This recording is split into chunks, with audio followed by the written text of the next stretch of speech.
Theology general দুটোকে সামনে রেখি একটা ছেলে করতে পারি। তবে আমার যে ক্যালকুলেশন, যে আমরা যদি নিজেরাই দায়িত্ব নিয়ে একটা প্রতিষ্ঠান চালাই হয়তো সম্ভব, কিন্তু যদি দায়িত্বটা ভাগ করে দিই সব সুতিকা গিয়ে বলবো।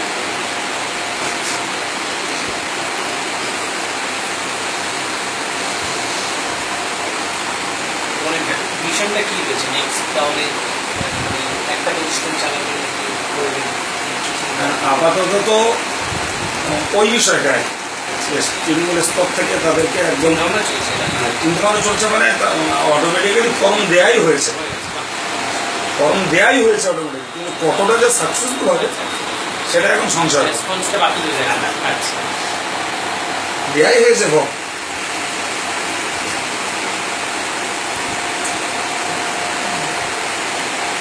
আমরা এটাই চাইছি যে একটা ছেলে জেনারেল এডুকেটেড হোক,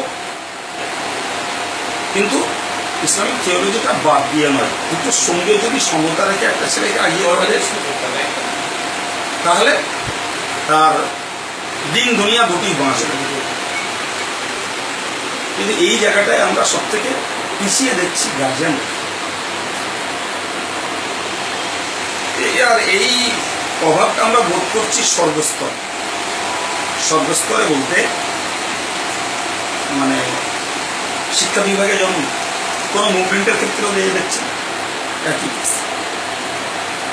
এই ধরুন মাদ্রাসায় সন্তানের কথা শিক্ষা দেওয়া, মাদ্রাসা উগ্রপন্থীদের আঁকড়া, কোরআন ছাড়ো নয় ভারত ছাড়ো, কোরআনের বিরুদ্ধে রিট পিটিশন, রসুলের নামে কার্টুন কিংবা নবীর নামে সিনেমা,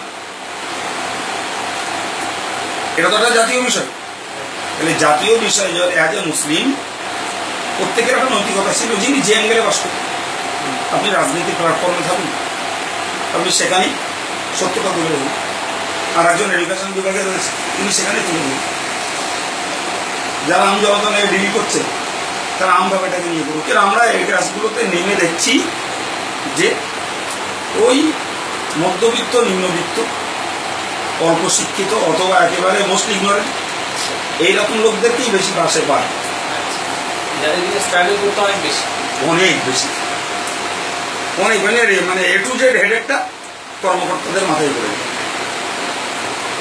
সেখানে ধরুন সমাজে মুসলিম ডাক্তার আছে, মুসলিম মাস্টার আছে, মুসলিম ব্যারিস্টার আছে, বা মুসলিম প্রফেসর আছে, মুসলিম যারা মানে পলিটিক্যাল লোক এরাও আছে।